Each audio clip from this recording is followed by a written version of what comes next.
আমার সঙ্গে কথা না হলে নিজের যত্ন নিয়েন। দিনটা ভালো না গেলে নিজেকে দোষ দেবেন না।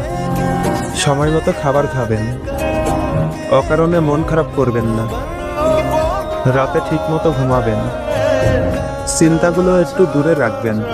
হাসি আসুক বা না আসুক, মুখটা শক্ত করে রাখবেন না।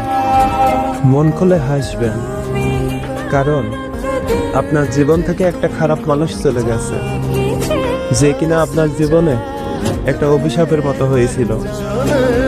যদি কখনো এই খারাপ মানুষটাকে মনে পড়ে, তাহলে আমার খারাপ ব্যবহারগুলো মনে করবেন, আমাকে ঘৃণা করবেন। আমাকে ঘৃণা করে হলেও তুমি হাসি খুশি থেকো, এটাই আমি চাই। আমি চাই তুমি যেন সব সময় ভালো থাকো, আর আমার মতো খারাপ মানুষকে মনে রাখার কোনো প্রয়োজন নেই। আমার কথা মনে পড়লে রাগ করবেন না আমার উপর। আমি পাশে না থাকলেও আপনি মূল্যবান, এটা ভুলবেন না। জীবনে আপনার স্বপ্নগুলো ছাড়বেন না। শুধু এতটুকু মনে রাখবেন, নিজের যত্ন নিয়ে।